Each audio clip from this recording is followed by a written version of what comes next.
For Afro News, Afro Beats and the World Hits. Here's updates happening around African countries and interviews and experiences of Africans and their friends living in Europe and all over the world. Most of you are asking, why can't we say this in Germany? I'm telling you, Europa's Nummer 1 Radio. For Afro music, Afro pop and worldwide hits. There's actually ereignisses in African London. Interviews and Erfahrungen von Afrikan und ihren Freunden, die in Europa auf der ganzen Welt leben. This is your number 1 radio station.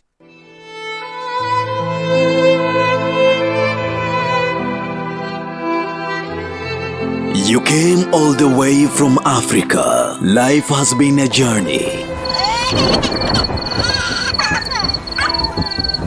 Race, culture, color, and language.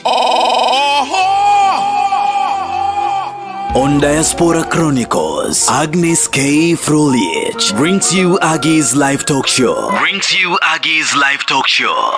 99.2 FM, your home of African music. Radio Ara. This is AGGY'S live talk show.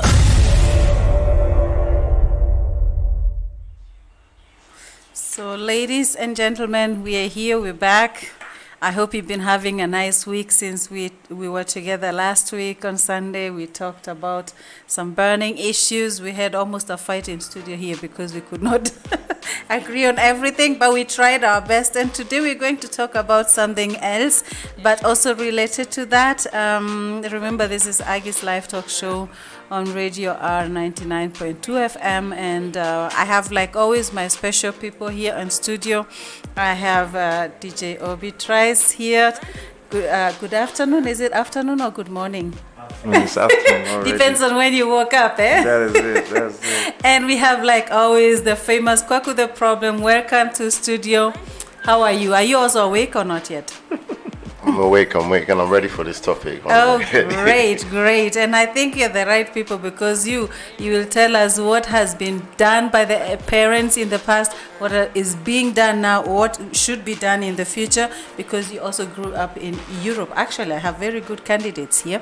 So, I think we are going to agree together or not agree, disagree or agree. But if we disagree, we have to agree to disagree, I hope. So because the topic today is about if it is time to start teaching our children differently. And I'm talking of children of diasporans, African diasporans who are raised in Europe, in diaspora. So Kwaku the Problem, I will want to hear your history. My history, okay, that's fine. So, yeah. I was born and raised in England to parents who were immigrants, migrated from Ghana to the UK, to the United Kingdom for a better, from what I understand, a better life. But they migrated individually, so they did not know each other before they came to the UK. Oh, okay. But they're both from Ghana. I know that. Yeah. Okay. Yeah. Wow. So I was born in London. I was raised in London. They raised me with Ghanaian values. They were definitely instilled in the house. I was taught the language we spoke at home were Twi, which is a language spoken in Ghana. Twi. Okay. Twi, yeah. Twi. You have to go with the Twi. Sounds very easy. Twi, like CH, not like Twi. No, it's spelled TWI. TWI. Yeah, Twi. but you don't say Twi. You say Twi. But you write it Twi. Why not say Twi? But there's a lot of German words that you write and you don't say like that. So you're confusing my brain, but it's okay. I'll be practicing as we continue. Yeah. Now tell us more. So raised speaking Twi, also speaking English as well. Schooling in England, but also I was taught to not forget where I came from. All right. Yes, okay. Definitely taught not to. That was. You had a feeling that was from the beginning, like that too. until the time you left the house, it was important for your parents, for you not to forget where you came from. Yeah, definitely not to forget where I come from. Everything in our house was like always to do with, well, most of the time to do with Ghana. From like music that was played, from family coming over, friends, even friends that they call cousins who were from Ghana, down to learning more from like my grandfather who was born and raised in Ghana, who moved to England when he was younger, but he knew more of the English system, so he was telling us things and stories of when they're younger. Yeah. Understanding where my mom comes from, where my dad comes from. Yeah. And they took me to Ghana. The first time I went to Ghana is when I was 6 years old. Okay, well, okay, Yeah. the base had been laid already. It's a bit late, but I went with my brothers every 2 years. Yeah, okay. So we got to know like all my cousins that grew up in Ghana, my grandmother, my grandma, all of these people I connected with because I was always going to Ghana for holidays. Then like we were staying at the houses in the village and well. So growing up, yeah, that was it. And but yeah, I went through the English school system, so I know that very well. I know the European system. We traveled a bit. Okay. But yeah, I definitely can see how, for me, what I was taught at home did not necessarily prepare me for life outside in the world. All right, that's a point we'll come back to. Obi Trice, tell us about your beginnings because you have a slightly different story. All right, I have a different story. So people that doesn't know me, I was born in Ghana, and I was not staying long in Ghana, because my father, I've never even seen my father till the day I came to Germany. Oh, okay. Yeah. So, but my mom, I knew my mom because when I was like young, like 1 or 2 years, that was the time that my father came to Germany and left my mom there. So I grew up with my mom for I think like 5 years, and then later on she also left us, and we have to stay with one of our aunties and uncles. Okay. Which was like hard for us, like because I'm coming from a home, like I have one brother and the rest are sisters. Like I have 3 sisters right now. Okay. Okay. But we were 3, like That and time. yeah, that time, you know, it was me and my sister, me, my brother, and my sister. Okay. Like who was born in Ghana. The 2 were born here in Germany. Okay. So I was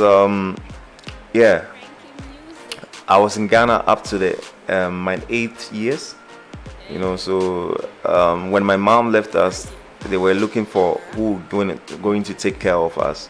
So at the beginning, it was family, you know, aunties and uncles, and you know, I can even say right now that okay, I'm even glad that I'm here, because what we were facing there, it was not really good, and we're facing challenges.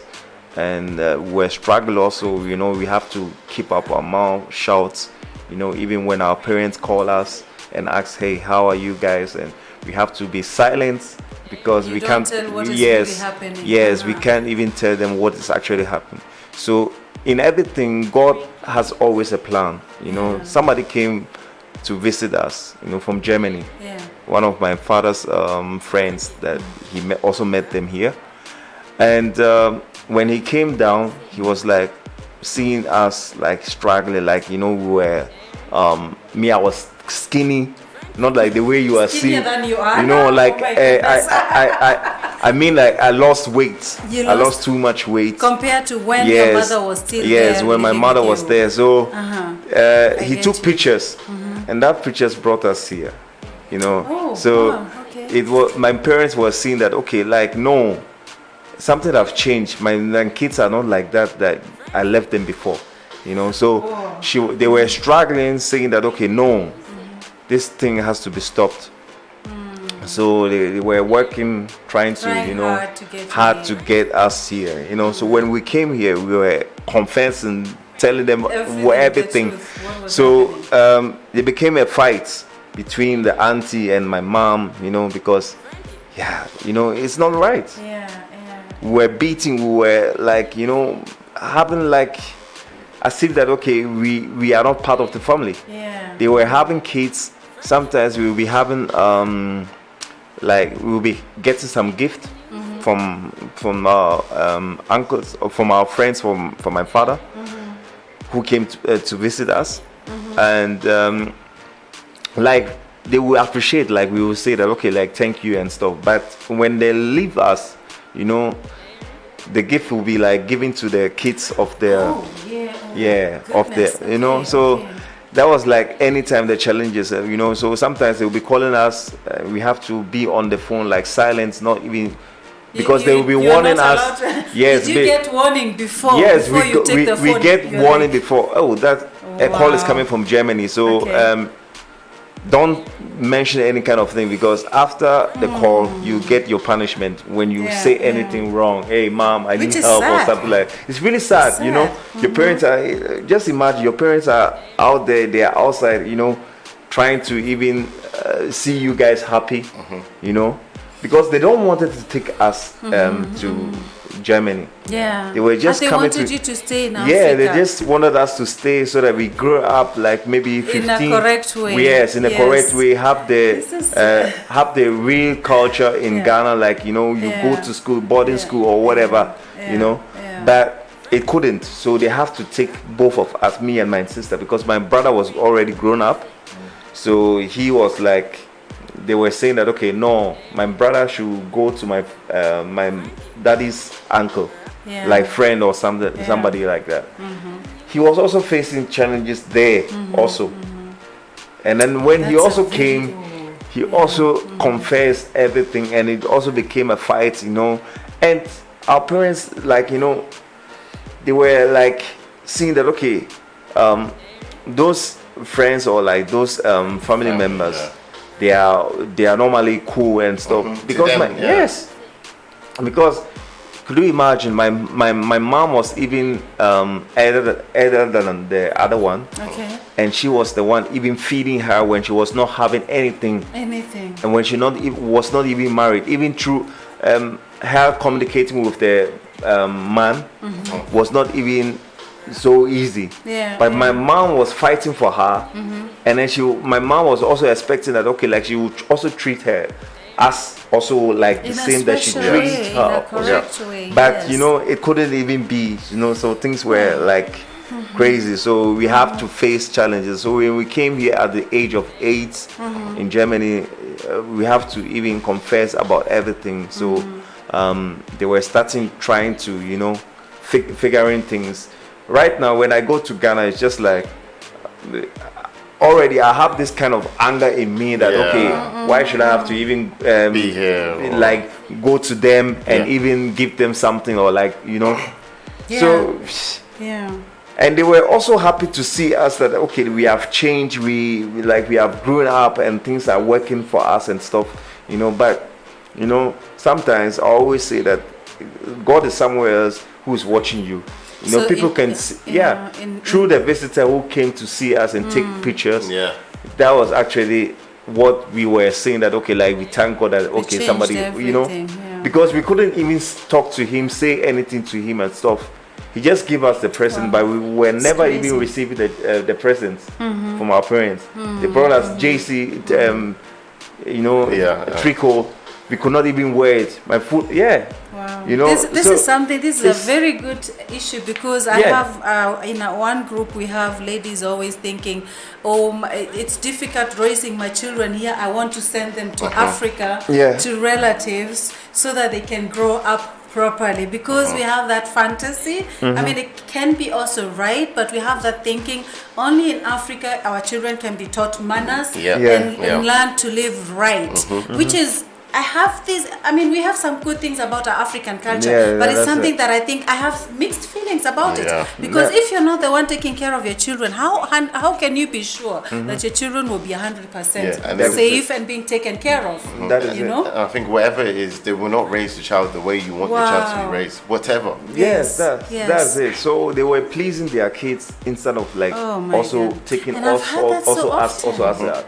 I've had so that Yeah. so often. I have had that's so often that people, you send your money, you're really struggling here, wherever you are in diaspora, you're sending money, and you're hoping that your Yes, children are yes. get as good A care good- yeah. as you would be giving them if they lived with you. That I is mean, it. there are some cases, I have to say, it's not everybody No. who is so mean.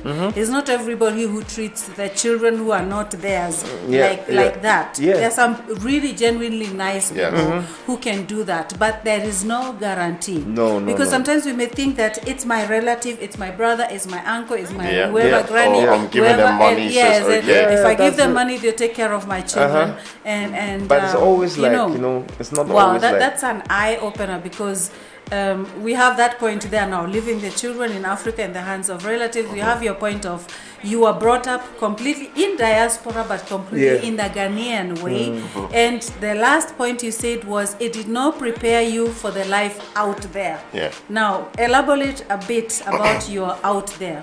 So when I say it did not prepare me for the life out there, in so the values, especially from the African household, the values that they instill in you is to respect, but sometimes it's over respect for your elders.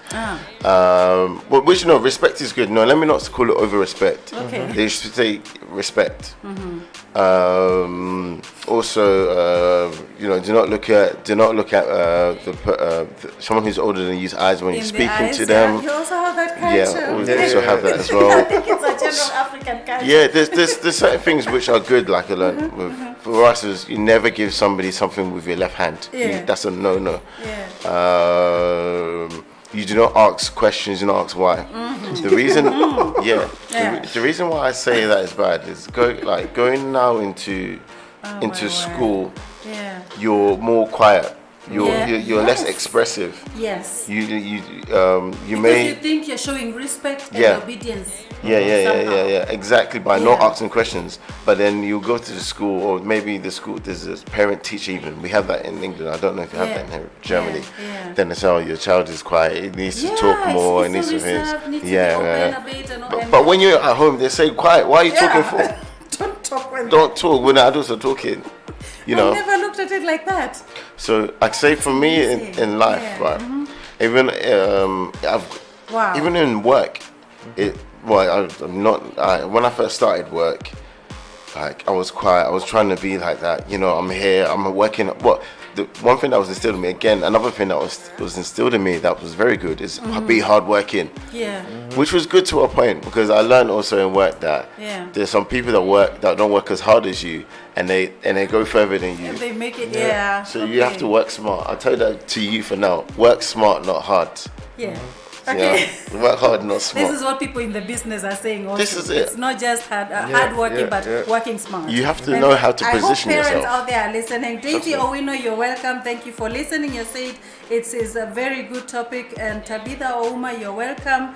Nyati Akinyi, you're welcome. You're saying, I'm raising 2 boys, and my way of raising is first of being aware in the first place. I am raising African men. They cannot be in Africa to learn the culture, so I have to bring Africa to them. Okay, which you got? You got the African Yeah, I got part, that, huh? but it needs a balance. That's my honest thing to you. Is being now an African man and going and being. I was an African boy. You're an African boy African being man. taught to become an African and- guy in UK. Exactly. So Yes. I'm over 30 now. I've gone through the school system. I've gone through the university system, and I work professionally as an engineer. And just going through this system, if I did not go through probably university, I wouldn't have learned how to express myself as much. Oh, really? Oh, Yeah.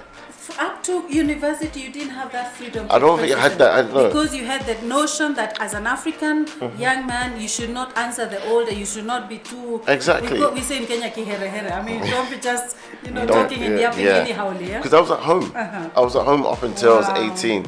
Then after 18, you really I was living by myself. Yeah. Okay, I had to fend for myself. I already knew how to cook, clean, everything. That's fine. I got those values from my parents. Yes, and that's positive. Yeah. very positive. But when it came to socializing and understanding how to navigate the world, which is not the African world, knowing how to navigate the European world, I did not have all the skills.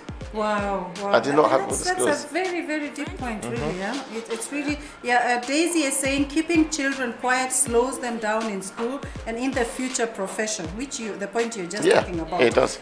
I wish the African parents could understand that, and this is why we are talking about this topic.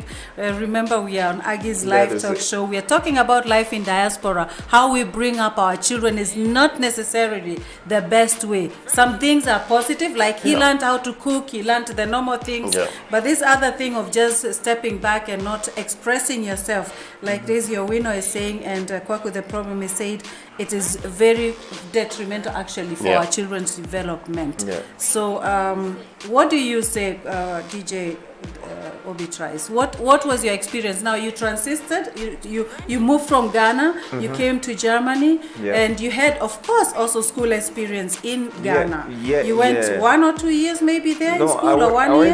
went to up to class 3. Okay, yeah, in you were Ghana. there in school. You Yeah, had I a was taste there. of the African school system. You Yeah. had the kibokos, as we say in Kenya. You had the cane, Yeah, and yeah. if you didn't behave, and at home, I'm sure you got some share of something Yeah, also. Of If course. you didn't behave, and my granny used even to keep us hungry. If we do not do your work, yes, you would go to bed hungry.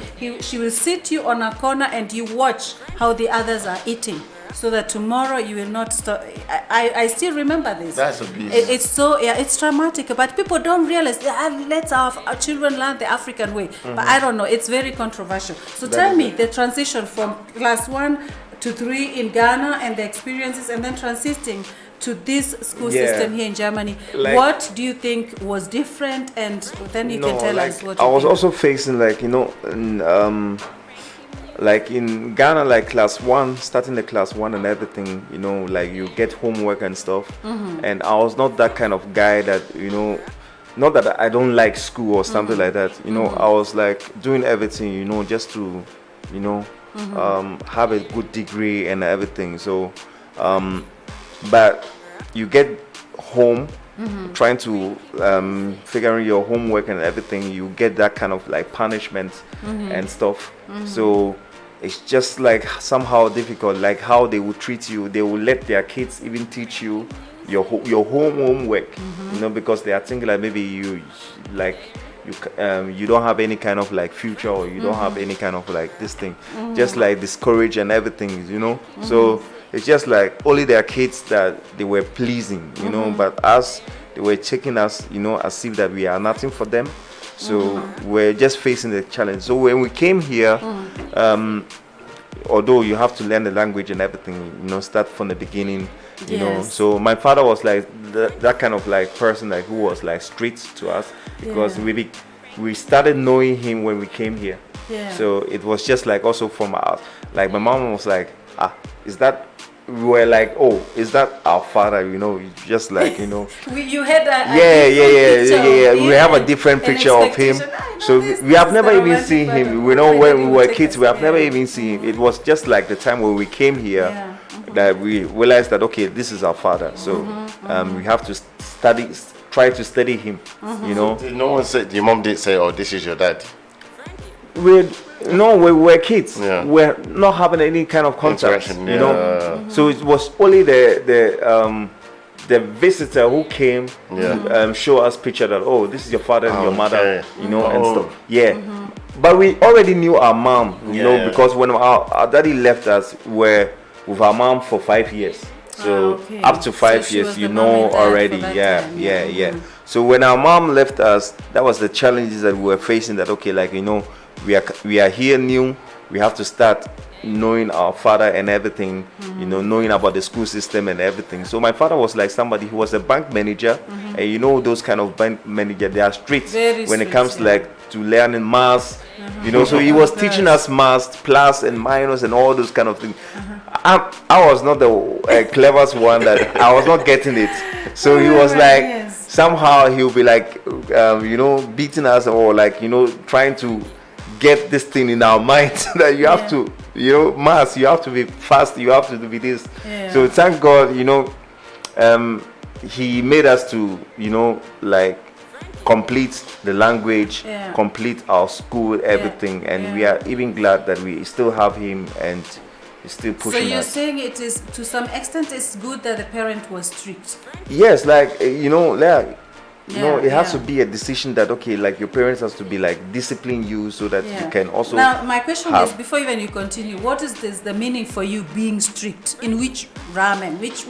Which are the boundaries? of like this? let's compare what type of ourselves. strictness? Let's compare ourselves to the Germans Yeah. somehow. The way Germans teach their kids sometimes they leave them much freedom.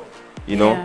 We blacks we will not get those kind of freedom in a house or like in an African family. This thing, or With a like few if you ask exceptions. Kweku, which like you know what I mean. Like in African, this thing we don't get any kind of freedom. you don't. It's just like they want you to have success in Yeah. life. That's You it. know, And it's in always school. be a engineer, Yes. be a Yes. doctor, or be this So accountant. being a teenager or like being a kid, discipline is the best, and respect. If you don't have those kind of things like for your family, you be like, they will discipline you. Because if they see that a child is even misbehaving or something like that, or maybe school he's not taking any kind of like duty of that, because they know that where they are coming from, or how they came to Germany, Yeah. how they struggled to even take you to Germany. Yeah.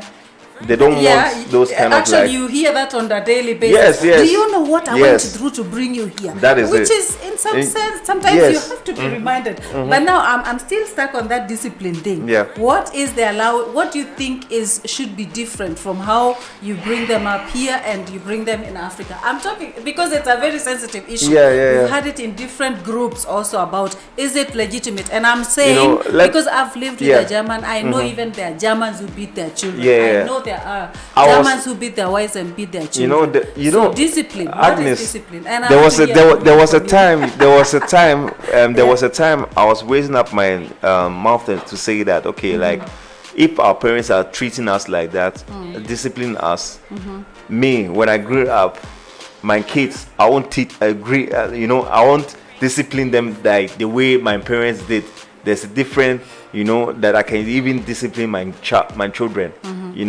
One thing is like in this life, when you let your kids fear you as a parent, you will not have the kids that will even always like come to even share his ideas to you or something like that, or something. Agreed. So this is actually the point. What our parents don't understand out there, sometimes they will be okay. I understand them that okay, they came with pressure. Yeah. They came with like like pressure that okay, they want to have success. If they don't have success as a parents, they want their kids also to have success. Do you think? So The question for you, sorry, Yeah. to cut you, do you think they want success, or do you think they want to show other people that I've raised successful children? that is it. Point taken. That, Yes. that is it. That is the point. Sometimes like my father will be saying that okay, like people out there, they are pleasing us because they know which kind of like children. Usually have- Yes. That So you know what the sometimes, people will say, yes, they Yeah. will say that sometimes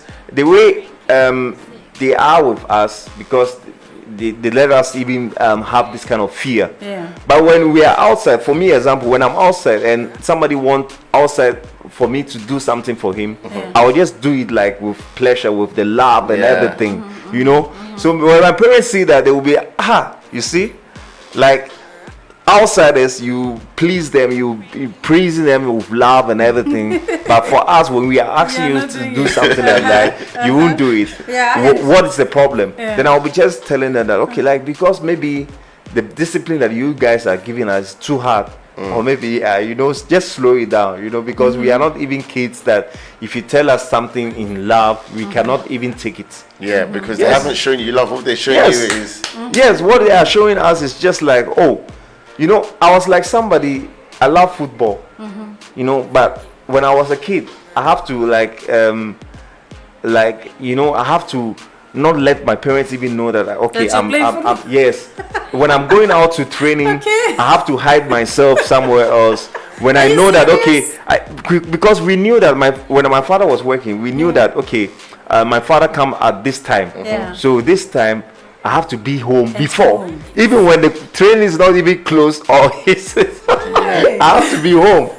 You know, because when he comes and I'm not and you're home, not home. There is it's a trouble in problem. the house.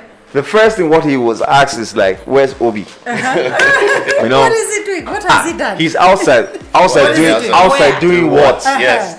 With who? With who? Yeah. You see. So my father don't wanted friends surrounding you, Yeah, and I was that's like asking myself like, why? Like, you know, seriously, when you go outside, you have friends and all those kind of things. When he see you outside with friends, he doesn't like it, and I was like, what is the problem? Yes, what's so the issue? anytime it was just like he want you always like on your book, always on your book.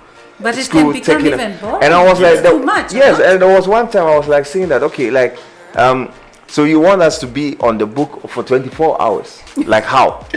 You know, like a my child, friend. keeping a child on the book for 24 hours will not even yeah. make him to have success Even in he school. will blow. You know, because He will your blow. mind will be like He will blow blow, up. You will be yeah. like, hey, You and we are not Bill Gates that have this kind of knowledge, you know, to blow. No. And it's true. You know, this is why I said, like, you what will happen is you have a lack of skills for the world. And when I say skills for the world, Yeah. you don't know how to socialize. Yeah. You know how to get your network. Exactly. Yeah. Yeah. You- Exactly. Okay, you can learn something in a book. But Yeah. what is not always easy to do is have what they call soft skills. So when you're at work, you'll be working as a team. You need to be able to understand how to interact with people. Yeah, yeah. And even if you want to get up in work, you have to learn how to have a good relationship with your That is- boss. That is You it. need to know how. Even I know for me for a fact, right? Listen, we'll come. Sorry, I'll cut you.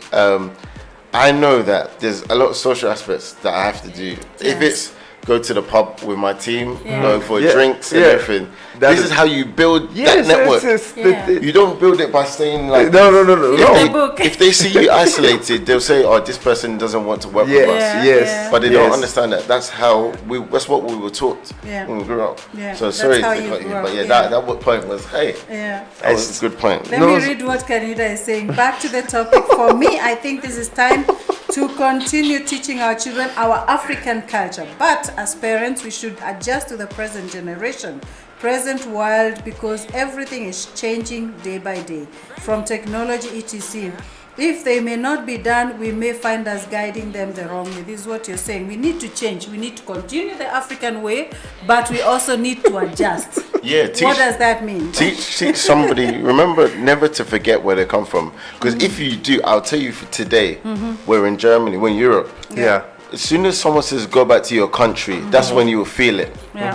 So don't never ever forget to tell your child where they come from, Yeah. so they can stand boldly and say, "I know where I come from." You can never tell me to go back to my Yes, country. That is and it. that's the That is issue it. of identity as well. Yeah. Because I think if a child has no identity, even it has a more difficult time navigating the outside Yeah. world, like you Yeah, say, yeah. because where does he belong Where's to? that fit? I Yeah. mean, you taught him to live like an Ghanaian man and not Yeah. to deal to interact with the European That is community it. around him, because everywhere he goes will not be Ghanaians around Yeah. him. It will not be Ghanaian at the shopping center. No. It will not be Ghanaian policeman on the street. No. It Yeah. will not be Ghanaian teacher or whatever. Yeah. So you have also to mix the Yes. whole thing and give him a chance to learn. Sometimes even as us African parents, we are so like this. So we Yes. have to let the children also learn from others, not just from Yeah. us. I mean, I don't know what you think about that. It's true because somehow, you know, I understand our parents, you know, but sometimes they did not grow up as a child, you know, here. They don't have this kind of like, you know, they have never even have the Understanding opportunity. or the understanding, Yes, yeah. yes, understandable, you know, to understand us, you know, how to. I'm not saying that they don't know how to treat a child, you know. Some parents can even make it to, like with discipline, to have the child to be having that success in life, you know. Yeah. But it's not always. It's just like let me say 5% or 10% make it in Yeah. that kind of like, you know. Yeah. But there are some without any kind of like discipline or like letting your children fear you, will also make you your children also to have success. Yeah. Yeah, It depends on but the child, only doesn't it? thing, Yeah. the only thing is like, you know, somehow when they are teenagers, maybe they will, because you are giving them freedom. Maybe if you have a daughter, the daughter can get pregnant. These are those kind of fear that parents used to have. You know, when you are when you are a boy, you know, they don't that when you also grow up, you can also have millions of girls. You can also Out bring there. you can also bring like pregnant also home or stuff. You know, maybe I think that is the issue why the parents are somehow like hard to us or like want to discipline us, and you know, So me, I always say that okay, what my parents teach us, you know, as a kids, I won't even teach up my kids. You know, the same way that my parents did. I will teach them with love and everything. But not completely. But somehow it's Some not, things you still would keep. Somehow you have to discipline them because there are some kids, you know, like they are misbehaving. You have to discipline them and stuff. For example, I can even tell you example. One of my little like sisters when they were growing up here, you know, my mom is like somehow like when she go out with them and they will misbehave. Maybe in the train or something like that. You know, African parents, they will shout. Yeah. You know, so and everyone was like, but for my mom, she doesn't care. That's not my mom. If anyone is like, you know, She's just doing if the her child job is as a misbehaving, mother. you know. So that one of my, you know, little sister was like saying that, yeah, tu smeve, you know, so that you And know they can even call the police on you. Yes. Yeah, I know. But my mom doesn't care. You know, she was like, yeah, But if it's a a bit child is tricky. misbehaving, you have to But it's a bit discipline her tricky. wherever, even in the public when there's It's a a party bit or something tricky. like that, you know. But somehow, you know, this is actually what German parents will not even never do. They're If the scared, child is they'll never misbehaving, do it. they will let the child even shout till he. They will even tell you that okay, when the child is no more shouting, that is actually, you know, what they want. You know, the Germans don't want pressure. They don't want to pressure a child to, you know, stop. But African parents, they don't care. They're like, you If in cannot the embarrass train- me outside. I will embarrass you. I'll finish I you. will finish you. I will finish you. You see? Yes, and that is it. But yesterday I saw the opposite. There were some three mamas. I was sitting in the train, Yeah. three mamas, and there was two kids. And Yeah. the boy, I don't know what the mother told the boy, and the boy was saying to the mother, "Shame on you, shame on you," and they laughed. The three ladies laughed, and then Yeah. I imagined at the back of my mind if that kid would be home, Yeah, you see? what they would do, you know. Yeah. But that, again, It's also the other way of, Yeah. you know, dealing with the situation, but you don't know, I think really. it depends on the relationship. Yeah, okay, it comes to the relationship, Enough. but it comes to like the foundation you raise. I agree with for me personally, I would raise my children slightly different. Slightly how I was raised when I was a bit older, not when I was younger. Because I got beaten as well. But I think it got to the point where my mother and my father realized, you know, They can't. they can't anymore. they don't have the same strength. But you know, I think for me, like I've seen my niece and the way she's raised, my nephews, and I've seen friends and I've seen colleagues and how they raise their children, and how their children are. I will definitely raise my children slightly differently. I will be a lot more. I know how to express myself more. Not saying my parents didn't, but I You don't learned think later how to. they learned later how to because before the way that they were raised it was shout. You shout at them, that's it. But if you're able to I believe if you're able to communicate with the child properly and you're able to build that relationship, coming back to what Obi said, you know, then it's more like love. You're doing it out of love, out of fear, not fear. Yeah. So that's it. And but also I did discipline as well. We can have this conversation, we can talk, but if you do something wrong, I'll let you know there's a boundary. I'm still your parent. Yeah. So when you do something wrong, regardless of the relationship we have, you have to understand this is wrong and this is how I'm going to show you this is wrong. You know, there's so many other ways of disciplining. I will not use my hand on a child. That's me. I will not use my hand on a child, but Yeah, like Daisy Owino said, it just needs a balance of our African culture and the German culture.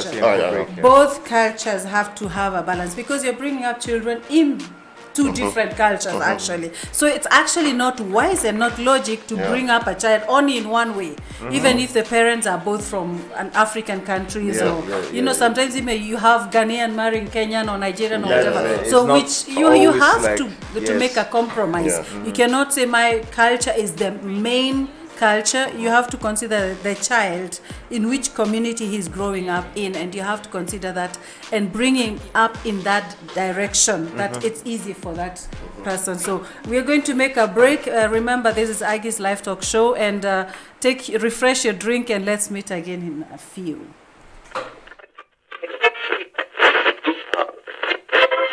Radio Ara is European's #1 African station for Afro news, Afro beats, and the world hits. Your music, your request. To the fans out there who are listening to you tonight. Hey, I'm Yana. Very happy to be here. The fans want to know, why do you like Tanzanian music? Yeah, because they are taking it serious. And the experience of Africans and their friends living in Europe. Dress up for your king so he can feel like the king. Tell me, I don't know what I'm gonna cook. What? You've been in the house all day. And all over the world. For more details and 24 hours non-stop African music, visit www.cradior.com.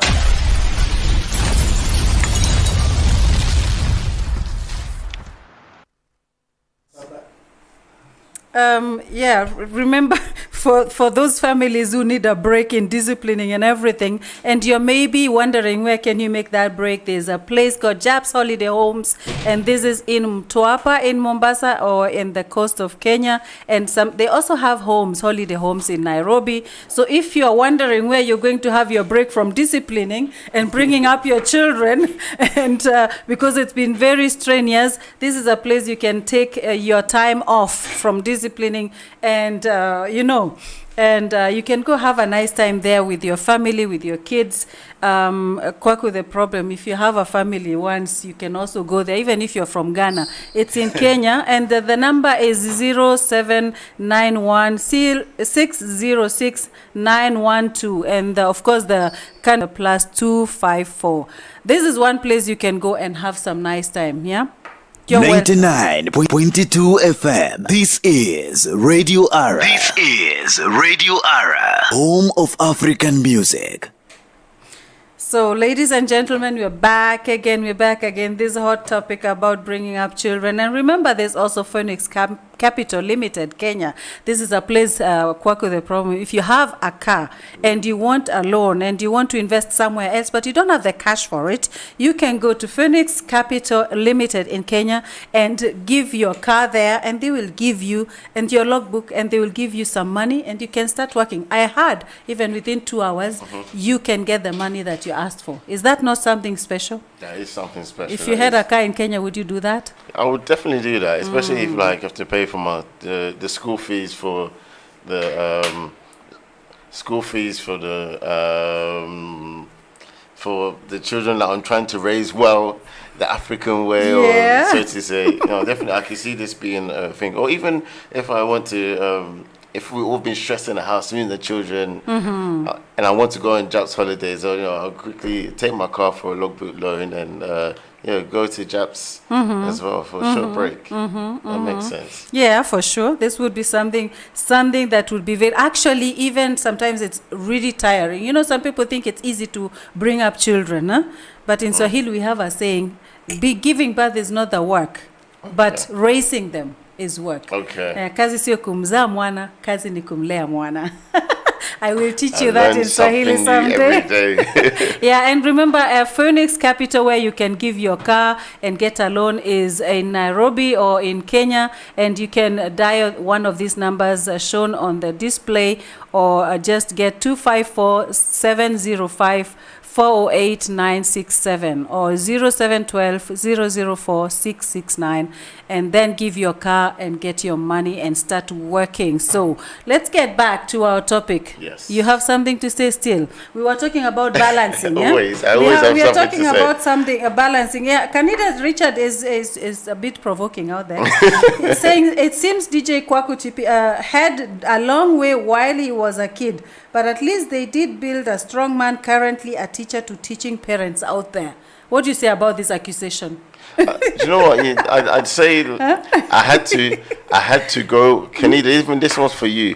I had to go what I went through in order to teach people not to go through the same thing. Yeah. You know. Yeah. So yeah. even Kenida, there's something I can teach you as well. Yeah, you can teach it. And I will be the headmistress of this school because it seems like DJ Obi tries and you quack with the problem. Plus Canida, it's a whole class. I mean, as long as you petition, I'll be able to teach you because me, I've graduated. Okay. Yeah, my youngest is 15, so I have experience. Oh, all right. But I'm not talking about how I brought up mine. Some Okay. secrets remain in the box. Why? Yeah, because it's a bit difficult. It was difficult. You know, raising up children in diaspora is not easy. I know. I'm one of the children. Yeah. I've had my troubles as well. Don't worry. I've had even I will be first to say I've had my troubles with the police as well. You had everything. Huh? It's Yeah. not been easy because I think for me it was difficult to adjust to the rules here when you realize the child has a lot of rights. And to navigate that now to find out what am I allowed to do as an African parent raising a child in diaspora. What is outdated for me to bring up my children, how I bring up my children. Issues of pocket money. I mean, if you're not going to high school, in a boarding school, you don't need pocket money. That's how I grew up. You know, you only got money when you went to high school in a boarding school. As long as you're living at home, no one give you pocket money. How did you eat when you were at school? You ate when you came back home. We went home for lunch. Okay. We went home for lunch, or we carried some food. Some of us, we are ashamed to carry food. So you would just go and hang around and wait for evening to go home and eat. Yeah, because in school in Europe, you're not allowed out of the school. From when you get into that school, I cannot say for Europe, but in England, from when you get into that school, if it's 8:30 or the bus, I can't remember, it's been a long time ago, until you leave. And I think the latest we would leave when I was older was 10 minutes to 5 o'clock. We've been in school the whole day. We were not allowed to leave that school ground. Okay. We were not allowed to leave. So they had to have food for you guys, oh? But you have to take money to school. Okay. You have to take money to buy. Every day? Yeah. Every day you have to buy your own lunch in school. Always. Always. And sometimes the money will be more than the money your parents give you. So you have to make that stretch. Yeah. Or So for us, I mean, I grew up in the village, in African village. So lunchtime you are allowed to go home. Okay. And for me, I was schooling about like 5 kilometers away from home. I lived at my grandma's place. So you would walk 5 kilometers to go and eat and then come back 5 kilometers. So we decided not to because you'll go and then the food is maybe still cooking and there's hot food and then you have to eat and rush back the 5 kilometers. That makes sense because 5 kilometers, that's what, about 45 minutes to an hour to walk. Yeah, you ran. You did not walk. Yeah. You ran. And how long was your lunchtime in school? We had 12:30 to 1:30, 1 hour. 1 hour. Okay. So it was not something easy, but the children here have it easy because here you can make, in Germany you call it Vespa, you can prepare a lunch box for them, we had that as and well. they take that, or some schools have a Mensa somewhere where the canteen, school canteen, we had that, where they can buy food, or they can have money also and go to the supermarkets. But I think also there the children also have to learn that it's not always, because there are some children who see other children bringing money all the time, maybe their families are more well off, and then they think their parents have to give them money also every day, and they have to give them a certain amount of money. I think in that case then the parents have to learn to teach their children to live by their means. Do you know I could say one lesson that I got from having money every week? There was two lessons. One was how to make the most out of what you have. Oh, okay, yeah. Good lesson. Because I was given £10 for the whole week, and I had to learn how to use that £10 for that whole week for lunch. Okay, yeah. Back then, things were cheaper. Yeah. Things were cheaper back then. Also, if you wanted that £10 was not only my £10 for food. I was not getting any pocket money. So if I wanted to save, I have to manage that money. Yeah. So I learned how to manage that £10, and it made me good at saving money. Yeah. So I learned a lesson from that. Wow. Yeah. Actually, it was hard for you, but you had to. Yeah, I had to. It even got to a point where I remember I used to keep my money under my pillow, and I think my dad found out and he borrowed money from me. And from that day, I'm not keeping money in that place again. You stopped keeping it from under the table. No. But my point was actually to let the parents also, I mean, the way we bring up our children, sometimes it's very important for the children to learn this, managing their money, or also to teach the children the reality of how they are living. Yeah. I mean, you have also children. Sometimes they want to live like the other friend's life. I don't know how your parents dealt with that.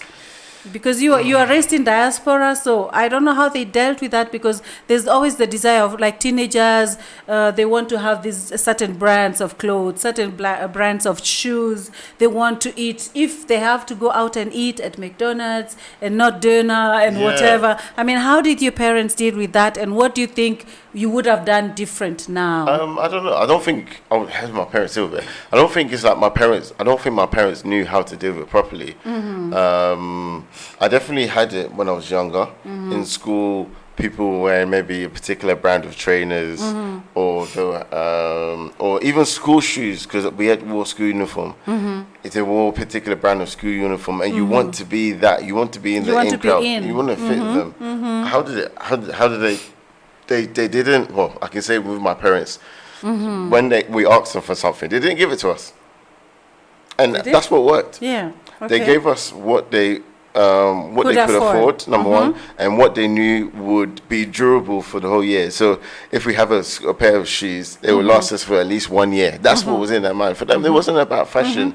We're not going to school for fashion. Yeah, we're going to school to learn. You understood that, but not every child understands that. We didn't. We understood and we didn't. We still wanted more. Yeah, okay. But then we still wanted more. But where are we going to? We know where we can get it from. Yeah. So what we do, we just have to make do with what we have and go to school. What you get, yes. Yeah. So I think them just doing it instead of we complain, and them being strong and standing in with their belief and keeping that way is what instilled in me what I have today. Realizing that yes, there's so much in this world. There's so much that we put on a pedestal or we aspire for in terms of like clothing and materialistic things, but it doesn't do anything for us. It doesn't do anything for us. It doesn't help you. No, it doesn't help you as a child, actually, and it doesn't help you as parents, because if you want to put if the child learns, whatever I ask for, I will get, you're actually teaching your child life is easy, you know, life, and it's not the reality, because the reality is you cannot always have what you want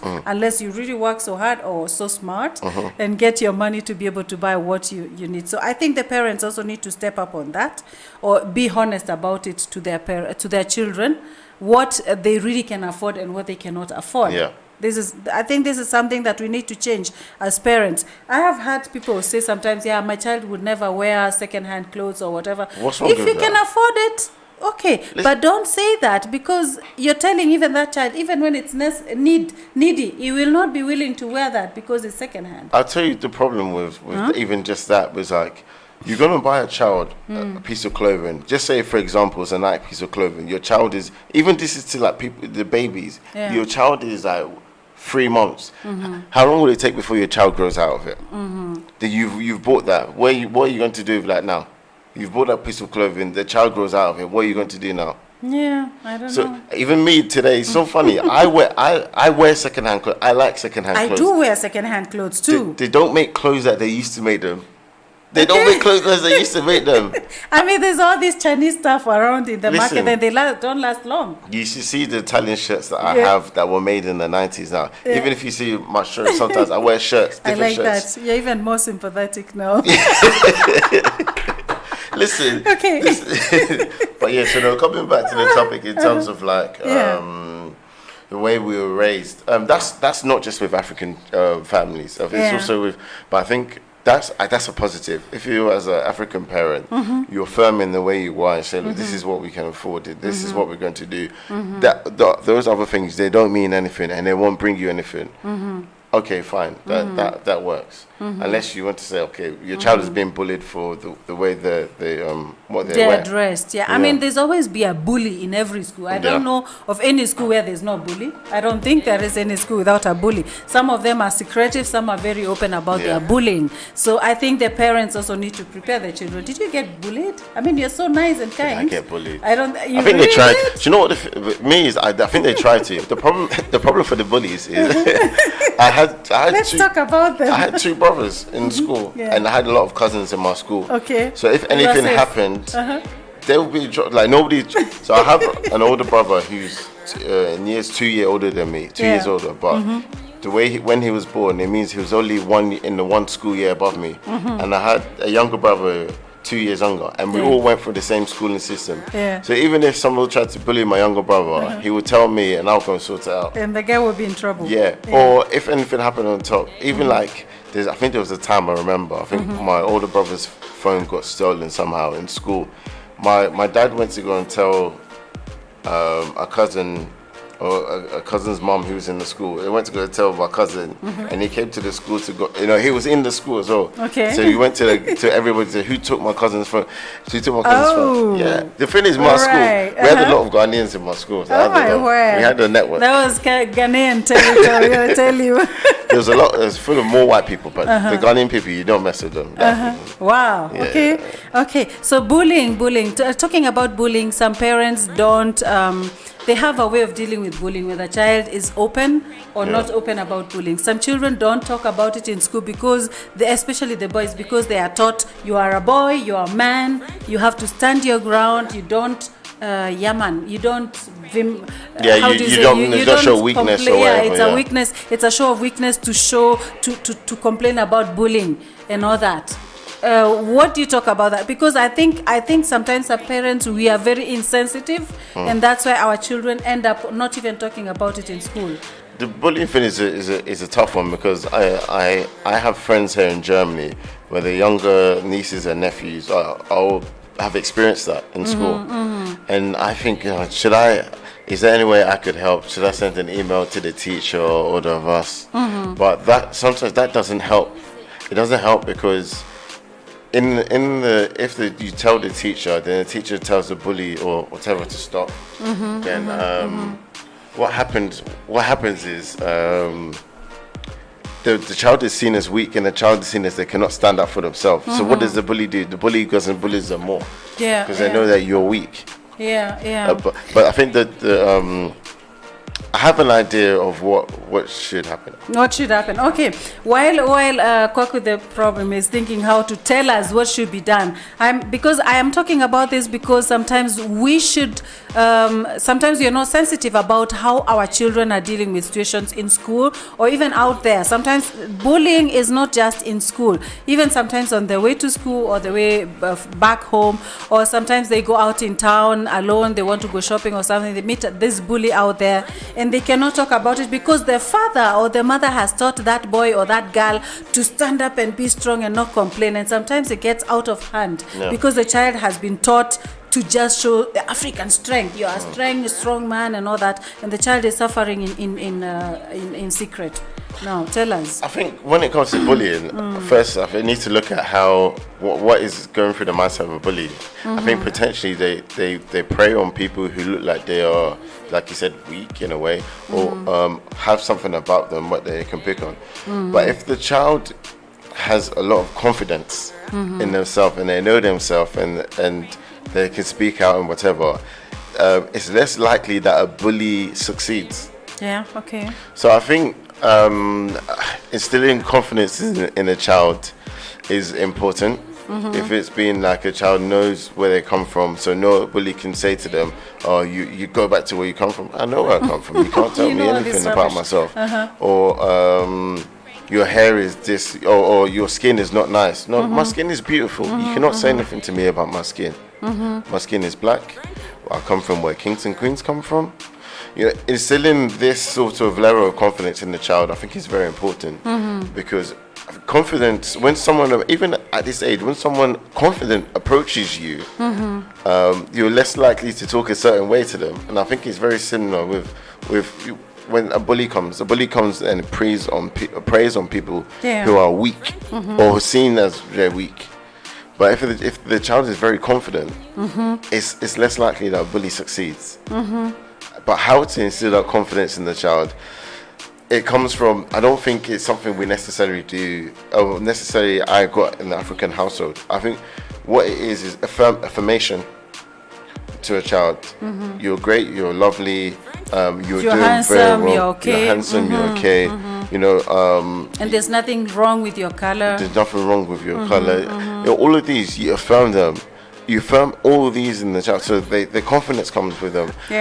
And that's not something that in an African household we do a lot.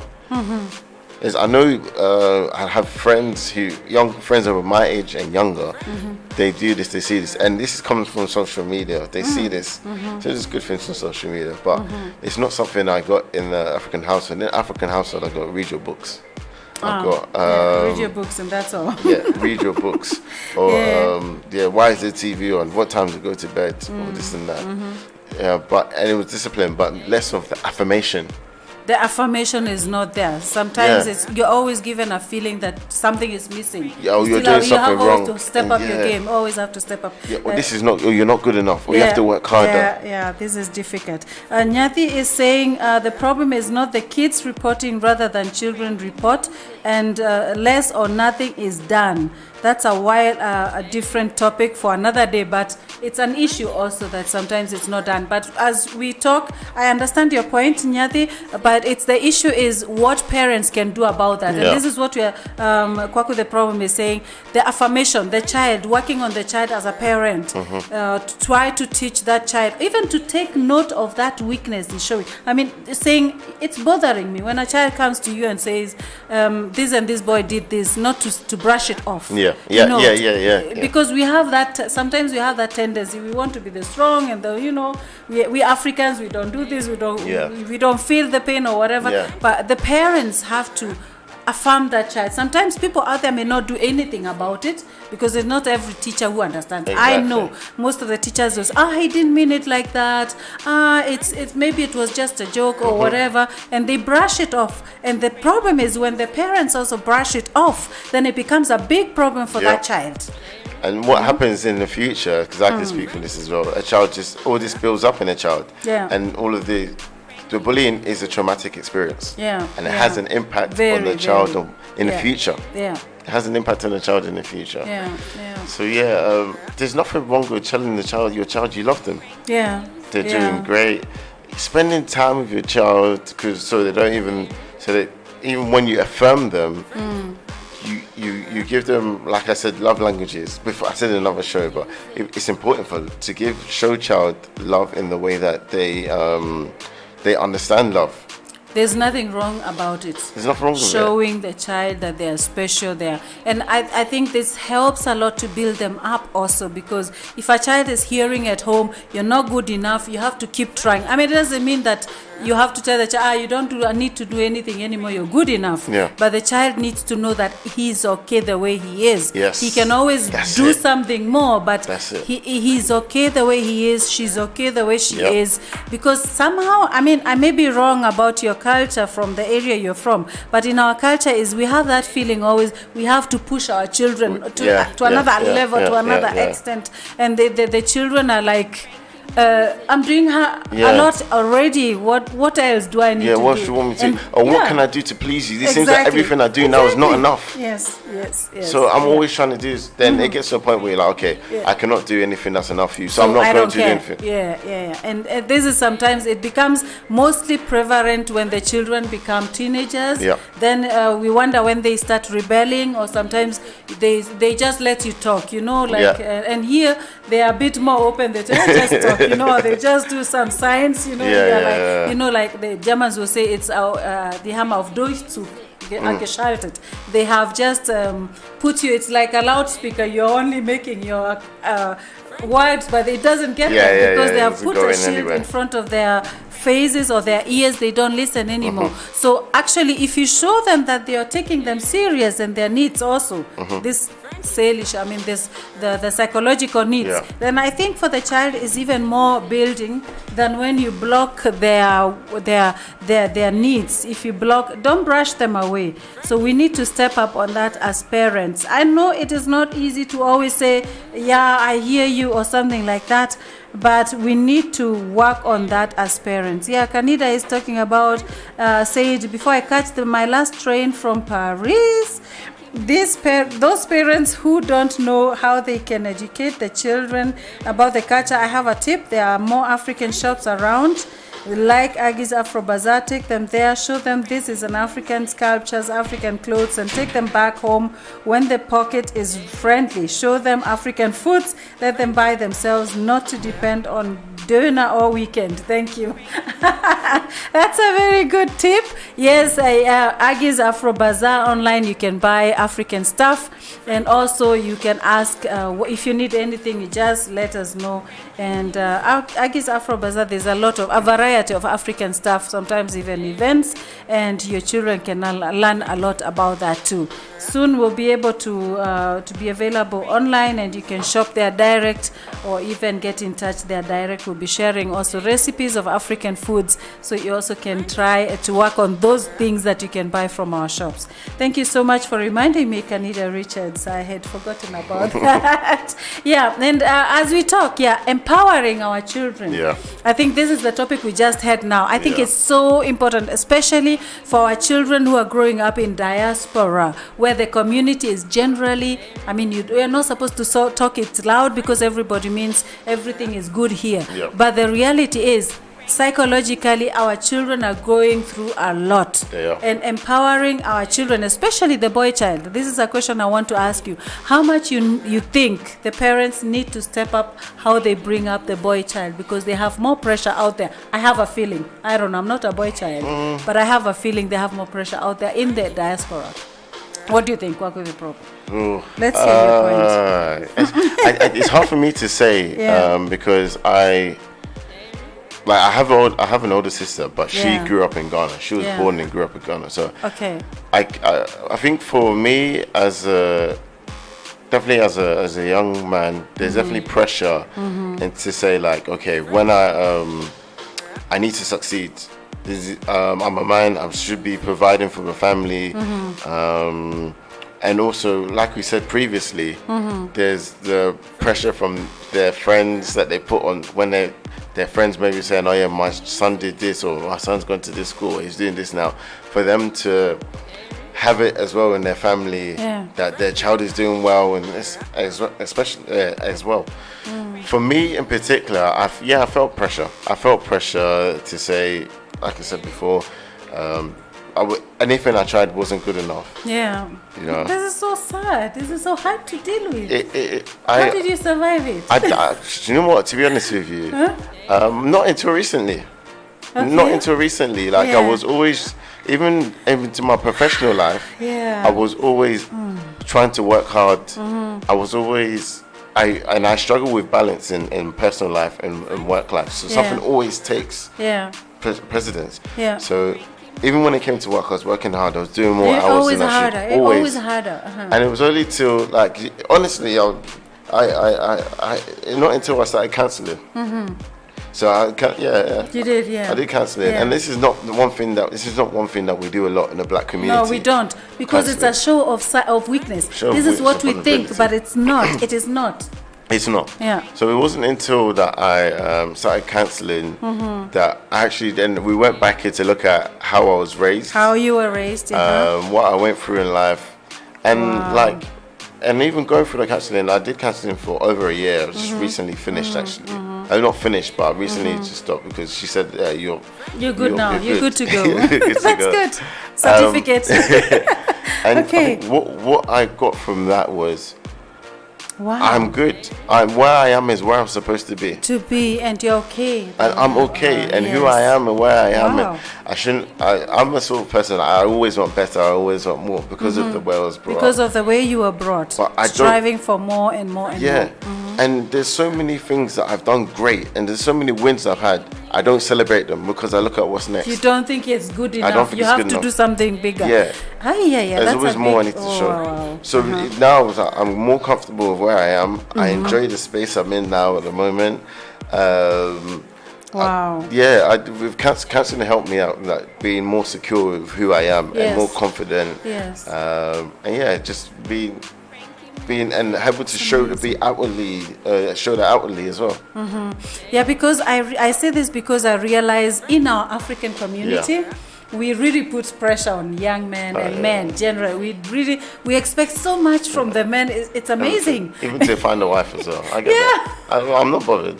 Yeah, because even you're not even recovered from one stress. You are put into the next one and the next one and the next one. Mothers of boys, please be careful, be kind to them. And every child is different, whether a boy or a girl. Yeah. And every child has his own needs. So, I'd say Needs and strengths and weaknesses. Try not to put too much pressure, because what will happen is your son has the capability, or even your daughter has the capability of getting up and just leaving and not speaking to you. Exactly. And this is so sad, because actually when you talk to us parents, we will say, we just want the best for you. You know, we want you not to have the sufferings we had. We want you not to have this and this. But sometimes we don't realize actually we are doing it for ourselves. Yes, that's not for exactly the child. what I was going to We are say. doing it for ourselves. We want to stand in the community and say, look what my son has become. Yeah. Look what my daughter has become. We want to take that credit. Yes. And we forget in the process we could be killing the spirit of that child inwardly, making that child become smaller and smaller and smaller. Always feel not accepted and loved for who he is or who she is. And this is a very difficult and very dangerous trend, actually. So we need to change that. It's time we start changing how we bring up our children. I'm not saying we stop trying, but I'm saying we reflect on our Erziehungsmethode, on our way of bringing our children up. If it is healthy for the child, and not just what we think they should do or we think they should become. Like some parents may see, my child is good in mathematics. So what can he do? He can be a physician, he can be a doctor, he can be this and this. And then suddenly I'm planning his whole life without asking what he would like to do. Work with the problem. What do you say about that? That's true. Like I said to Obi, there's always, especially in the Ghanaian community and Nigerian as well, I want my child to be an engineer, a doctor, a lawyer. So there is definitely that pressure. But I think what you should do is find out what your child likes and try and channel that energy. So for me, I knew I always liked cars. I've liked cars, I've liked racing, I've liked Formula One since I was younger.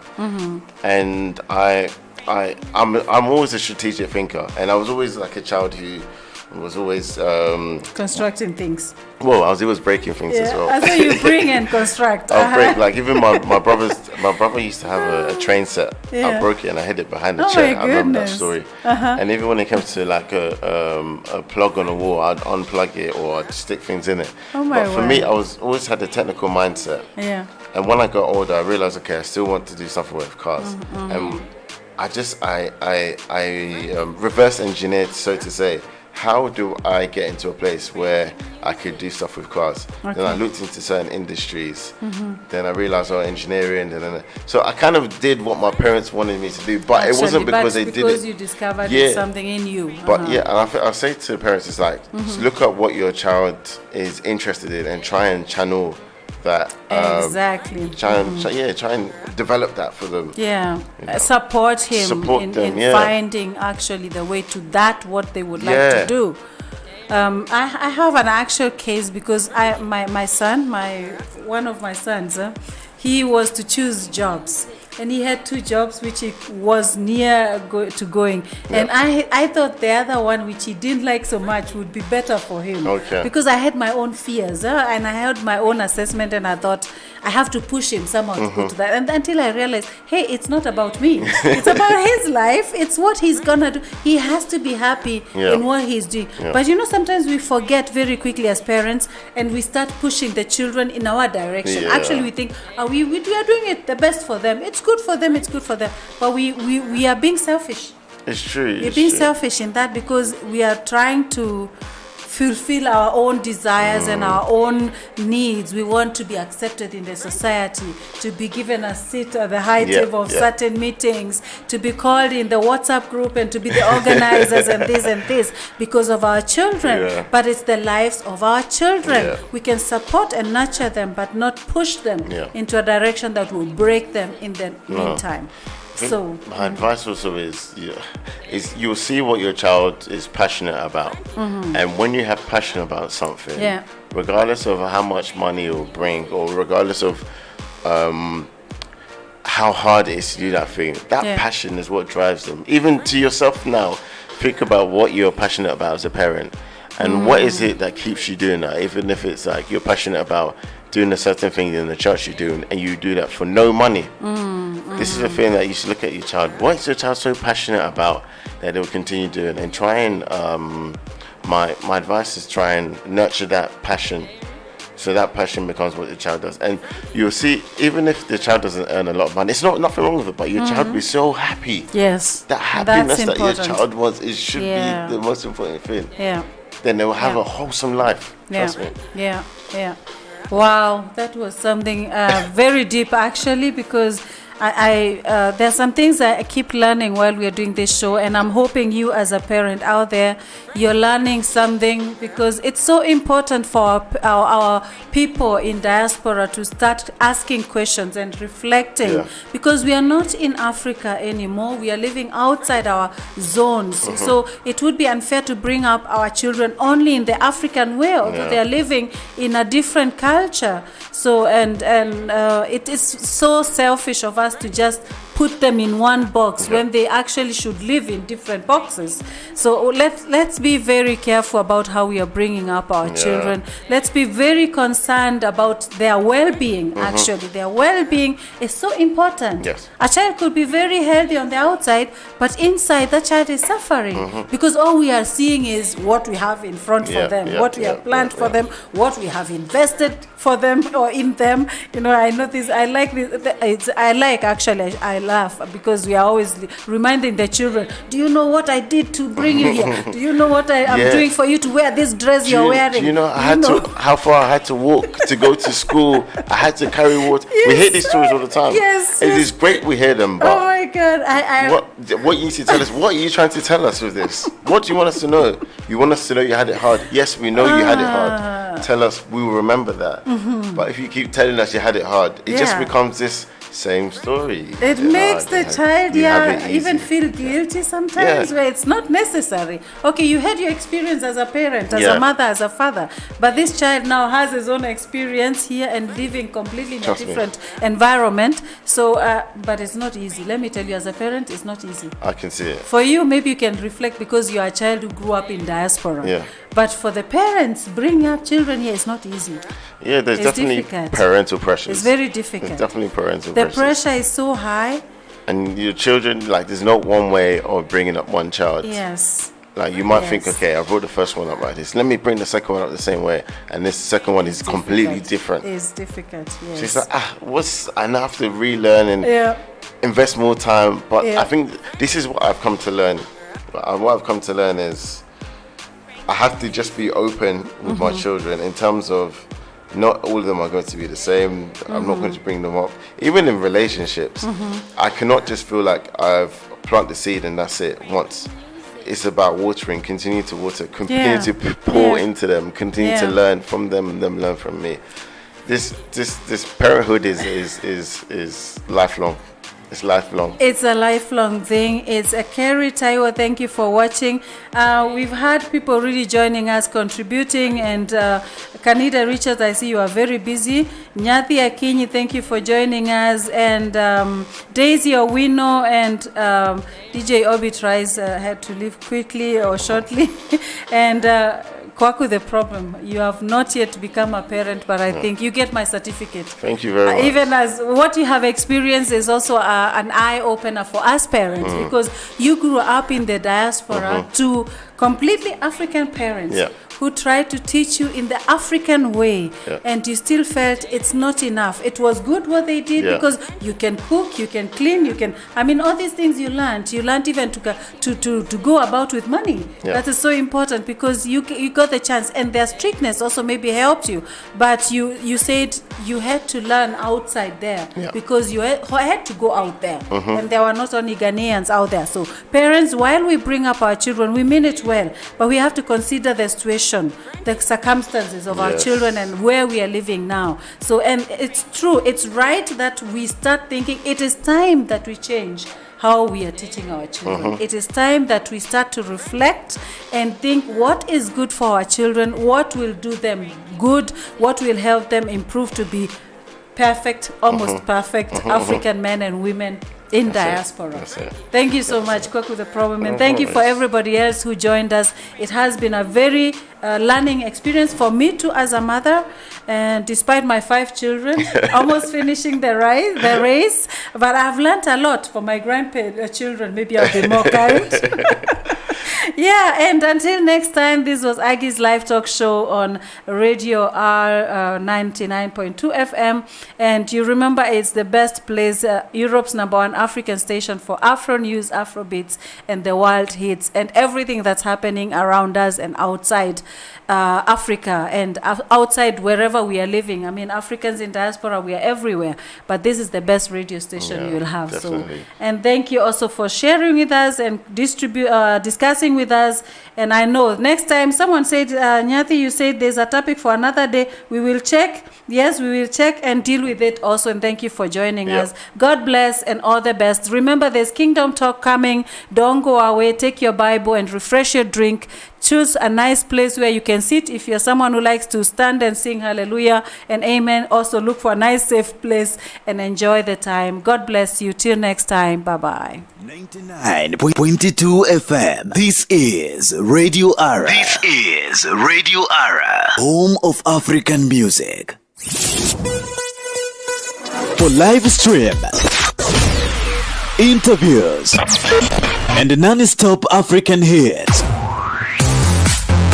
we welcome you to our website www.cradioara.com. Subscribe, like, comment, and share. Rim our YouTube channel at Radio Ara.